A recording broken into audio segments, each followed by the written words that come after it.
আপনি কি জানেন আপনার মাথায় এই মুহূর্তে ঋণের বোঝা কত? আমি বলে দিচ্ছি। কালের কণ্ঠ 5 এপ্রিল 2024। হেডলাইন, মাথা পিছু ঋণ বেড়ে 1.5 লাখ টাকা।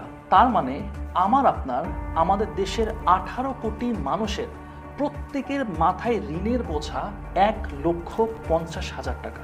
সব মিলিয়ে বাংলাদেশের বিদেশি ঋণের পরিমাণ দাঁড়িয়েছে $5,700 কোটি, বা পার ক্যাপিটাল লোন হচ্ছে এখন 1,50,000 টাকা। 3 বছর আগে বাংলাদেশের মাথাপিছু ঋণ ছিল 1 লাখ টাকা। আপনার মাথায় ঋণের বোঝাটাই যদি এত বিশাল হয়, তাহলে সুদের হিসাবটা কত ভেবে দেখেছেন? হযরত মুহাম্মদ সাল্লাল্লাহু আলাইহি ওয়াসাল্লাম বলেছেন, মানুষের উপর এমন এক যুগ আসবে যখন কেউই সুদ খাওয়া ছাড়া থাকবে না। যদি কেউ সুদ নাও খায়, তবুও সুদের ধোঁয়া বা ধুলোবালি তাকে স্পর্শ করবে। তাহলে কি আমরা এখন সেই যুগেই বসবাস করছি, যে যুগের কথা হযরত মুহাম্মদ সাল্লাল্লাহু আলাইহি ওয়াসাল্লাম 1400 বছর আগে আমাদেরকে বলে গেছিলেন?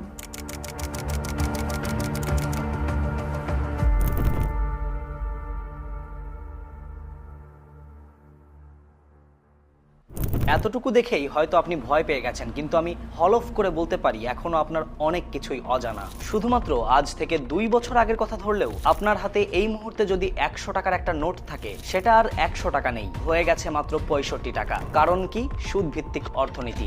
পাবনায় 25 থেকে 30 হাজার টাকা ঋণের মামলায় 12 জন কৃষককে পাঠানো হয়েছে কারাগারে। কারণটা কি জানেন? সুদ ভিত্তিক অর্থনীতি। সাভারের আশুলিয়ায় ঋণ শোধ করতে না পেরে অপমানে এক মধ্যবিত্ত হোটেল ব্যবসায়ী করেছেন আত্মহত্যা। কারণ কি? সুদ ভিত্তিক অর্থনীতি। আমি যদি আপনাদেরকে বলি, এই সুদের কারবার আপনি, আমি, আমরা সবাই চালাচ্ছি, আপনি কি বিশ্বাস করবেন? বিশ্বাস করুন আর না করুন, আপনি যে ব্যাংক লোনের ট্র্যাপে আটকে পড়ে গেছেন, যেখান থেকে বের হওয়া বেশ মুশকিল, এই কথা সত্য। আর আজকের ভিডিওর তথ্য, উপাত্ত, ইনসাইটস আপনাকে এমন কিছু জানাবে যা শোনার জন্য আপনি একদমই প্রস্তুত নন। আপনার আমার ঋণের এই বোঝা কে তৈরি করলো? কিভাবে এত সুদের ঘানি আমাদের টানতে হচ্ছে? এই প্রশ্নের উত্তর খুঁজতে আমাদের বেশ কয়েকটি ধাপে কেস স্টাডি প্রয়োজন। কেস স্টাডি এর প্রথম প্রশ্ন, একজন মানুষের বেঁচে থাকার জন্য কি কি লাগে? উত্তর হিসেবে খুবই সহজে বলা যায় খাদ্য, বস্ত্র, বাসস্থান, শিক্ষা আর চিকিৎসা, অর্থাৎ মানুষের মৌলিক চাহিদাগুলো।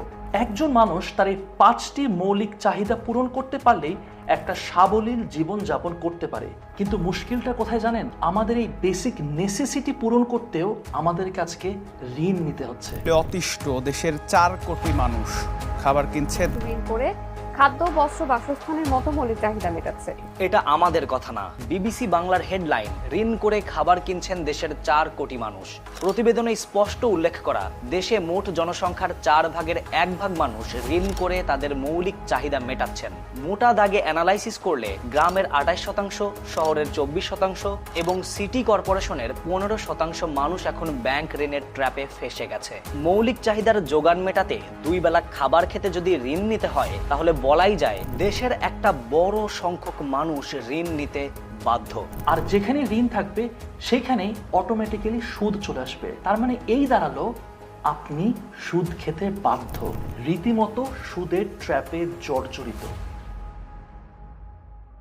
শুধু এই 4 ভাগের 1 ভাগ মানুষ না, আমার আপনার মতো অসংখ্য মধ্যবিত্ত মানুষ তাদের সঞ্চয় ভেঙে সংসারে ভাতের যোগান দিচ্ছে। এই পর্যন্ত শুনে আপনার কাছে মনে হতে পারে রাষ্ট্র মৌলিক চাহিদা পূরণে ব্যর্থ, কিন্তু এই কাহিনীর পিছনেও আছে কাহিনী। খেলা কেবল শুরু।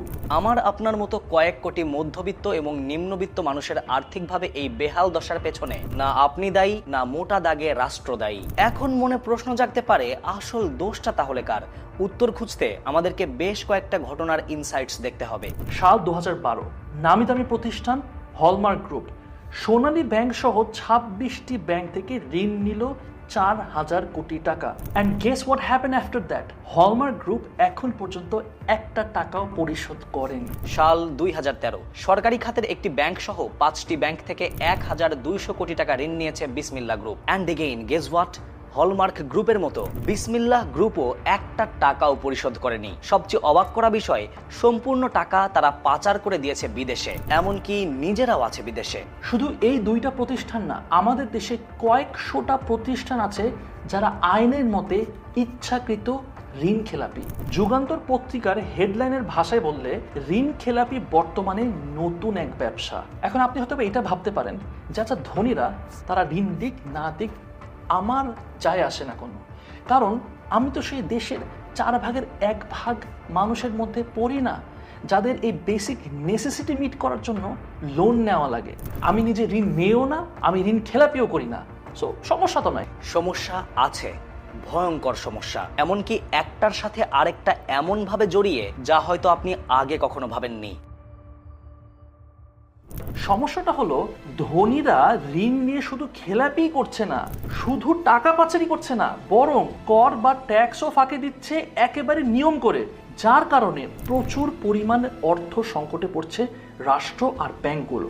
রাষ্ট্র এই অর্থ সংকট পূরণ করতে দুইটা পদ্ধতি মেইনটেইন করে এবং সেই দুইটা পদ্ধতির মাঝে আছে আমাদের কাঙ্ক্ষিত প্রশ্নের উত্তর খুঁজে বের করব, কিন্তু তার আগে আমাদের আজকের ভিডিওর স্পন্সর গোজায়ান সম্পর্কে দুইটা কথা বলি। ঈদের লম্বা ছুটিকে মাথায় রেখে ঘুরে আসতে পারেন এই ব্যস্ত জীবনকে পেছনে ফেলে, মনের মতো ট্যুর গুছিয়ে সেরা বাজেটে ঘুরে আসতে পারেন বন্ধু আর পরিবার নিয়ে। সব রকম তথ্য, কোন ফ্লাইট কোন হোটেল বুক করব তা সহজেই খুঁজে পাওয়া যায় গোজায়ানে। গোজায়ান থেকে করা প্রথম বুকিংয়ে ব্যবহার করতে পারেন আমার coupon code Nasir 500। And now back to video. এই অর্থ সংকট পূরণ করতে রাষ্ট্র প্রথম যে কাজটা করে সেটা হচ্ছে তারা টাকা ছাপায়, আর নতুন টাকা ছাপালে সবচেয়ে বেশি যে ক্ষতিটা হয় সেটা হলো ইনফ্লেশন। খুব সহজ ভাষায় টাকার মান কমে যাওয়া।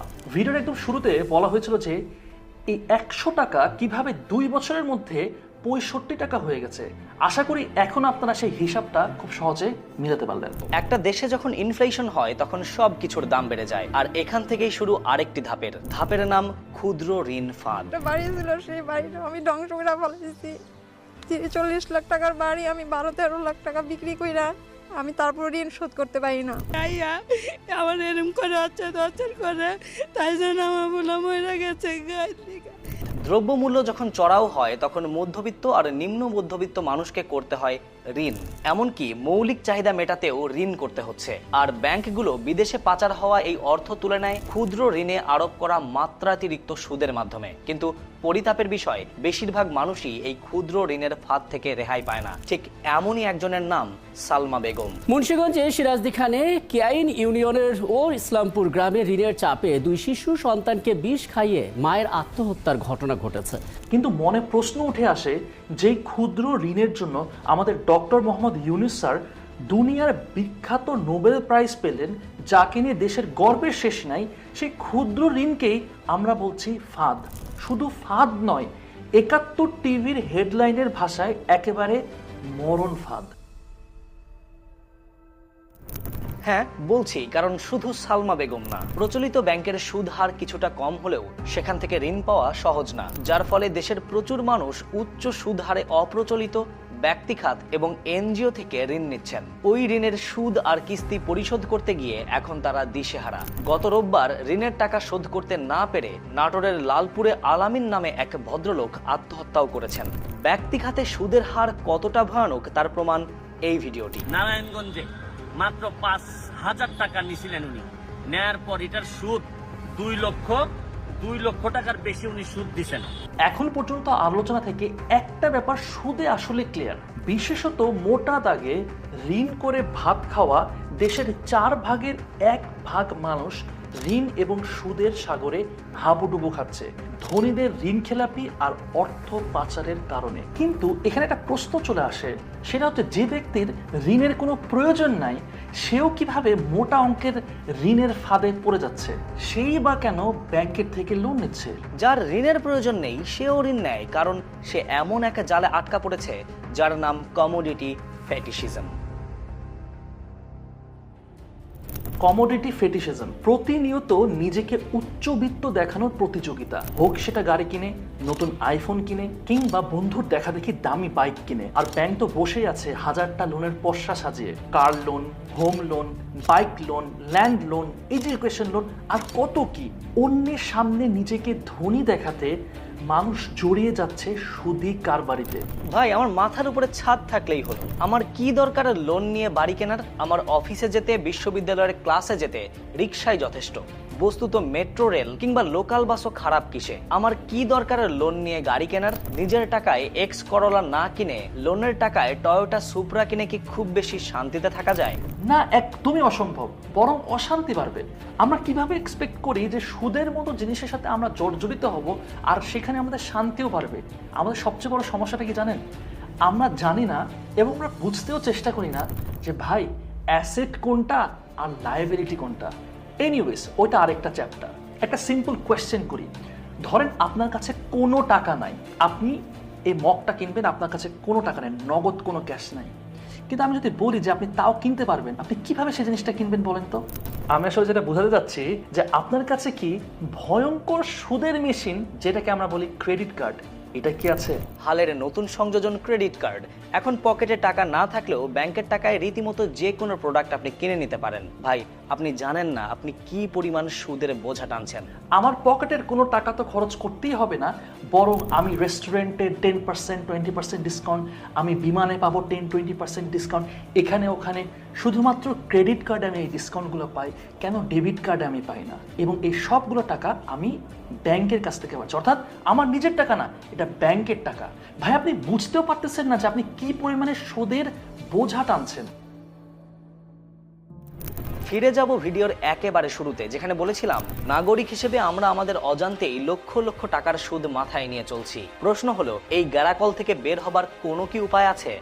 বর্তমানে বিশ্বের ক্যাপিটালিস্টিক সোসাইটির কথা যদি আমরা চিন্তা করি, তাহলে জাতি হিসেবে এই সুদের চক্র থেকে আমরা বের হতে পারবো না। যতবার উচ্চবিত্ত দুষ্টু ধনী লোকরা ঋণ নিয়ে খেলাপি করবে, যতবার তারা দেশের টাকা বিদেশে পাচার করবে, যতবার তারা ট্যাক্স ফাঁকি দিয়ে চলবে, ততবার আমরা আরো বেশি করে সুদের ফাঁদে আটকে যাব।